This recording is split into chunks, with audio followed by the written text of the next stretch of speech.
नमस्कार, मी गिरीश. झटपट बातम्यांमध्ये आपलं स्वागत. राज्य, देश, विदेश, क्रीडा आणि मनोरंजन विश्वातील घडामोडी पाहूया झटपट. सुरुवात करूया राज्यातील बातम्यांनी. मध्य रेल्वेचा हँकॉक ब्रिज पाडण्याचं काम हाती घेण्यात आलंय. आज आणि उद्या मिळून यामुळे रेल्वेच्या वाहतुकीवर 18 तास परिणाम होणार आहेत. दरम्यान शनिवारी रात्री 12:20 पासून रविवारी संध्याकाळी 6:20 पर्यंत हे काम सुरू राहील. या कामादरम्यान मध्य रेल्वेवर धावणाऱ्या 100 लोकल सेवा रद्द करण्यात आल्या. राज्यातल्या बैलगाडा शर्यतींवरची बंदी केंद्र सरकारनं उठवली आहे. भाजपचे प्रदेशाध्यक्ष रावसाहेब दानवेंनी एका प्रसिद्धी पत्रकाद्वारे ही माहिती दिली आहे. बैलाचा छळ होत असल्याच्या तक्रारीवरून गेल्या सरकारच्या काळात शर्यतींवर बंदी घालण्यात आली होती. या बंदीमुळे राज्यातल्या ग्रामीण भागातल्या शेतकऱ्यांमध्ये मोठी नाराजी होती.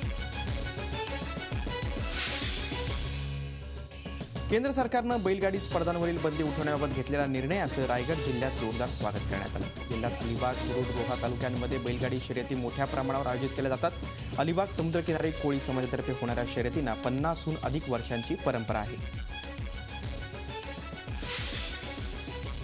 केंद्र सरकारनं बैलगाडा शर्यतींवरची बंदी उठवली आहे. या निर्णयाचं स्वाभिमानी शेतकरी संघटनेनं स्वागत केलंय. बैलगाडा शर्यतीवरील बंदी उठावी म्हणून स्वाभिमानी शेतकरी संघटनेनं वेगवेगळ्या ठिकाणी आंदोलनं आणि मेळावे घेतले होते. काही पर्यावरणवाद्यांनी शेतकऱ्यांना जाणीवपूर्वक अडचणीत आणण्यासाठी कायद्याचा वापर करून ही बंदी लादली होती, असा आरोप संघटनेनं केला. युती सरकार राज्यातील शेतकऱ्यांना मदतीच्या बाबत विश्वास निर्माण करू शकलेलं नाही. 2 वेळा मदतीचं पॅकेज जाहीर करूनही शेतकऱ्यांच्या आत्महत्या थांबलेल्या नाहीत. त्यामुळे सरकारच्या तुटपुंज मदतीवर शेतकऱ्यांचा विश्वास राहिलेला नाही, असा आरोप विरोधी पक्षनेते राधाकृष्ण विखे पाटील यांनी केला. साहित्य संमेलनाचे नियोजित अध्यक्ष श्रीपाल सबनीस यांनी उत्तर महाराष्ट्र विद्यापीठातील पुस्तक खरेदीत घोटाळा केल्याचाही आरोप होतोय. सबनीस हे तौलनिक भाषा विभागाचे प्रमुख असताना अभिप्रायार्थ भेट मिळालेली 41 पुस्तकं विकत घेतल्याचं दाखवून 5,500ची हातसफाई केल्याचा आरोप त्यांच्यावर होतोय. चौपट दंड आकारून नवी मुंबईच्या दिघ्यातील अनधिकृत इमारती अधिकृत करण्याचं राज्य सरकारचं वचन आश्वासनच राहिलंय. कारण दिघा प्रकरणी मुंबई हायकोर्टात सुरू असलेल्या सुनावणी दरम्यान राज्य सरकारनं अनधिकृत इमारती दंड आकारून अधिकृत करण्यासंबंधित चकारी काढला नाही. 13 जानेवारीला होणाऱ्या सुनावणीतच दिघावासियांच्या भवितव्याचा फैसला होईल. व्याघ्र संरक्षणासाठी स्पेशल टायगर प्रोटेक्शन फोर्सची स्थापना करण्यात आली. या स्थापनेला 2 वर्षे झाली, पण त्याची अंमलबजावणी झालेली दिसत नाही. 4 बछड्यांच्या करुण अंतानंतर वनमंत्र्यांना घोषणेची आठवण झाली, पण ती घोषणा हवेतच विरणार की काय असं दिसतंय. कारण स्पेशल टायगर प्रोटेक्शन फोर्स गेली 2 वर्ष कागदावरच राहिलाय. शाहरुख खान आणि आमिर खानची सुरक्षा व्यवस्था कमी करण्याचा निर्णय सरकारनं घेतला आहे. बॉलिवूडच्या काही बड्या हस्तींची सुरक्षा कमी करण्यात आली, तर 25 जणांची सुरक्षा काढण्यात आली. दिग्दर्शक विनोद चोप्रा, राजकुमार हिरानी, फराह खान, करीम मोरानी यांची सुरक्षा काढण्यात आली आहे. बॉलिवूडमधल्या एकूण 40 सेलिब्रिटीजना मुंबई पोलीस सुरक्षा पुरवतात. यात मोठ्या प्रमाणात मनुष्यबळ वापरलं जातं, यासाठीच काहींची सुरक्षा काढण्यात आली. नागपूरमधल्या मनीषनगर भागातून अपहरण झालेल्या मुलाची सुटका करण्यात पोलिसांना यश आलंय. नागपूरच्या माउंट फोर्ट शाळेत शिकणारा चैतन्य अष्टणकर गुरुवारी दुपारी शाळा सुटल्यानंतर घरी जात असताना त्याचं अपहरण करण्यात आलं होतं. अपहरणकर्त्यांच्या शोधासाठी नागपूर पोलिसांनी 10 पथकं तयार केली होती. घरकाम करणाऱ्यांनीच चैतन्याचं अपहरण केल्याचं पोलीस तपासात उघड झालं.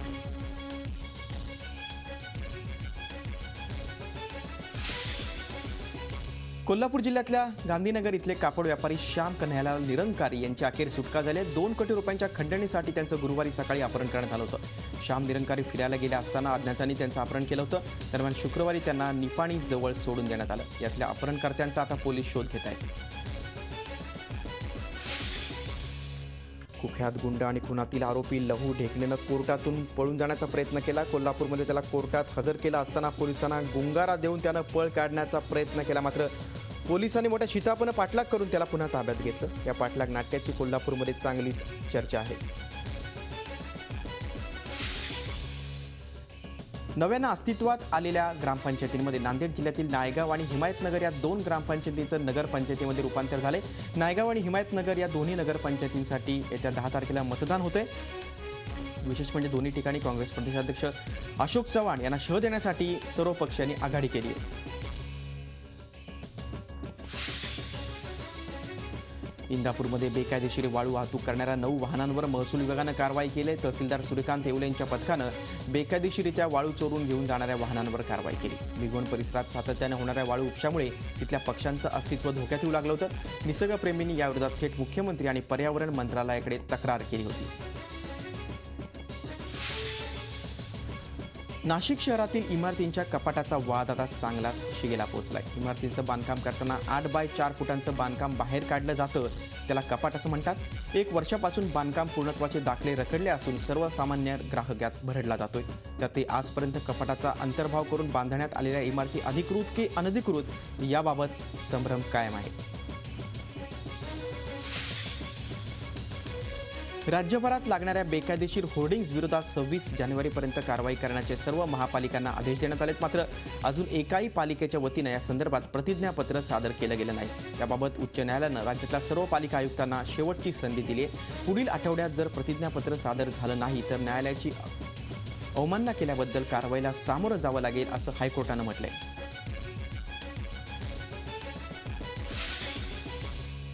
स्वतःच्या वाढदिवसांचे तसंच अभिनंदनाचे होर्डिंग्ज लावून चमकोगिरी करणाऱ्या राजकीय नेते मंडळींच्या डोळ्यात नाशिकच्या भगवान मराठे या रिक्षाचालकानं झणझणीत अंजन घातले. पठाणकोटमध्ये शहीद झालेल्या जवानांचं होर्डिंग्ज आपल्या रिक्षावर लावून त्यानं पुष्पचक्र अर्पण करून त्यांना श्रद्धांजली वाहिली. अकोल्यातील एका वृद्ध आईवडिलांची त्यांच्याच मुलाकडून ससेउलपट होते. आपल्या आईवडिलांना आणि गतिमंद बहिणीला सांभाळण्यास नकार देणाऱ्या मुलाला मात्र कायद्यानं त्याच्या जबाबदारीची जाणीव करून दिली. आपल्या वृद्ध आईवडिलांना महिन्याकाठी निर्वाह भत्ता म्हणून 7,500 रुपये देण्याचे आदेश अकोल्याच्या उपविभागीय अधिकाऱ्यांनी दिलेत. सिद्धेश्वर यात्रा जिल्हा प्रशासन आणि सिद्धेश्वर देवस्थान कमिटीच्या वादात अडकली होती. मात्र मुख्यमंत्र्यांच्या मध्यस्थीनंतर सोलापूर जिल्ह्यातल्या या यात्रेला मुहूर्त मिळालाय. खरं तर यात्रा 15 डिसेंबरपासून सुरू होणार होती, पण आता ही यात्रा 11 जानेवारी रोजी सुरू होईल. आदर्श आपत्कालीन आखाड्याला मुख्यमंत्र्यांनी स्थगिती दिली, त्यामुळे पूर्वपार चालत आलेल्या परंपरेनंच ही यात्रा सुरू होणार आहे.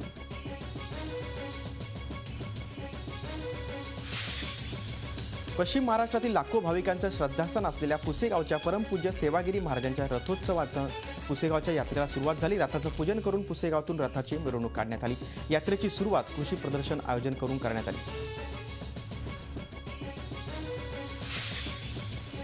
येळकोट येळकोट जय मल्हारच्या जयघोषात दक्षिण भारतातील सर्वात मोठी यात्रा म्हणून प्रसिद्ध असलेल्या नांदेड जिल्ह्यातील माळेगाव यात्रेला शुक्रवारपासून सुरुवात झाली. खंडोबाची भारतातील ही सर्वात मोठी यात्रा असते. 5 दिवस ही यात्रा चालते.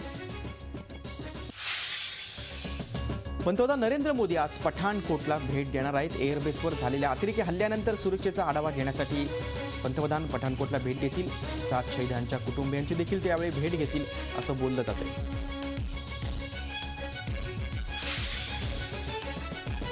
पठाणकोटमध्ये झालेल्या हल्ल्याप्रकरणी लष्कराच्याच एका इंजिनियरला फितुरी केल्याप्रकरणी ताब्यात घेण्यात आलं. या लष्करच्या अभियांत्रिकी विभागात काम करणारा अभियंता पठाणकोट वायुसेना तळावरच कार्यरत होता. दहशतवाद्यांनी 11 फूट भिंत ओलांडून वायुसेनेच्या तळावर प्रवेश केला. त्यावेळी फ्लड लाईट बंद होते, त्यामुळे दहशतवाद्यांचा मार्ग सोपा झाल्याचा संशय व्यक्त होतो. पठाणकोट हल्ल्यानंतर काँग्रेसकडून पंतप्रधान नरेंद्र मोदींच्या पाकिस्तान दौऱ्यावर सवाल उपस्थित करण्यात येतोय. असं असलं तरी मोदींचे विरोधक समजले जाणाऱ्या बिहारचे मुख्यमंत्री नितीश कुमार यांनी मात्र शरीफ भेटीचं समर्थन केलं. मोदींचा पाकिस्तान दौरा योग्यच होता असं आपलं वैयक्तिक मत असल्याचं नितीश कुमार यांनी म्हटलंय.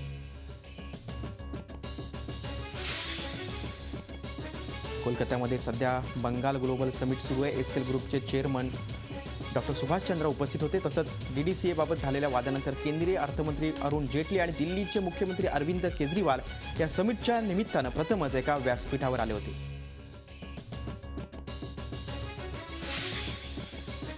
यंदाच्या हिवाळ्यात शिमल्यात पाऊस आणि हिमवृष्टीचं अगदी रम्य वातावरण पसरलंय. निसर्गानं पांढरं लेणं परिधान केलं असं चित्र आहे. हिमालयाच्या शिखरांवर झालेल्या हिमवृष्टीनं तापमानातही कमालीची घसरण झाली आहे. दरम्यान दिल्लीत सकाळी दाट धुक्याची चादर बघायला मिळते, त्यामुळे रस्ते वाहतुकीवर मोठा परिणाम झालाय. धुक्यामुळे व्हिजिबिलिटी म्हणजेच दृश्यता अत्यंत कमी झाली आहे. याचा परिणाम विमान सेवेवर देखील होतोय. पुढचे 2 दिवस राजधानीत कमालीचं धुकं राहील असा अंदाज हवामान खात्यानं वर्तवलाय. 5 वनडे आणि 3 T20 सामन्याच्या सिरीजसाठी भारतीय टीम ऑस्ट्रेलियात दाखल झाली आहे. भारतीय टीमनं सरावाला सुरुवात केली आहे. भारतीय टीम पर्थ स्कॉचर्स विरुद्ध प्रॅक्टिस मॅच खेळेल। यामध्ये एक T20 आणि एका वन डे मॅचचा समावेश आहे। सुरेश रैनाच्या जागी टीममध्ये समाविष्ट करण्यात आलेला मनीष पांडे आणि गुरगीत सिंग मान यापैकी एकाला प्रॅक्टिस मॅचमध्ये खेळवण्यात येईल।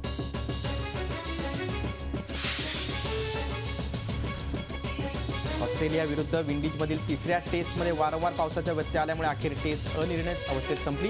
तत्पूर्वी ऑस्ट्रेलियाच्या डेव्हिड वॉर्नरनं पहिल्या इनिंगमध्ये शानदार सेंचुरी झळकावली। 3 टेस्टची ही सिरीज ऑस्ट्रेलियानं 2-0 जिंकली।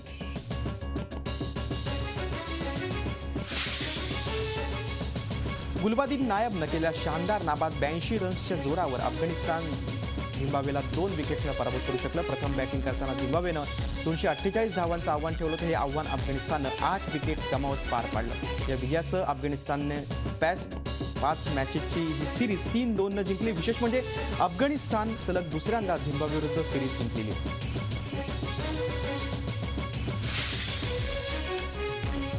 महाराष्ट्र केसरी कुस्ती स्पर्धेचा पहिला दिवस कोल्हापूरच्या मल्ल्यांनी गाजवला। 57 किलो वजनी गटात कोल्हापूरच्या विजय पाटीलनं बाजी मारली तर 65 किलो वजनी गटात विजय पवारनं सुवर्णपदक पटकावलं। विजय पाटीलनं लातूरच्या पंकज पवारचा 12-6 असा पराभव केला। सॅफ फुटबॉल चॅम्पियनशिपमध्ये जेतेपद पटकावणाऱ्या भारतीय टीमचं फिफा रँकिंगमध्ये स्थान उंचावले। ताज्या रँकिंगनुसार भारताच्या रँकिंगमध्ये 3 स्थानांनी सुधारणा झाली आहे। आता फिफा रँकिंगमध्ये भारत 163व्या स्थानावर आहे। भारतीय टीमनं 3 जानेवारीला अफगाणिस्तानला हरवत सॅफ कपवर कब्जा केला होता। झी 24 तास रहा एक पाऊल पुढे।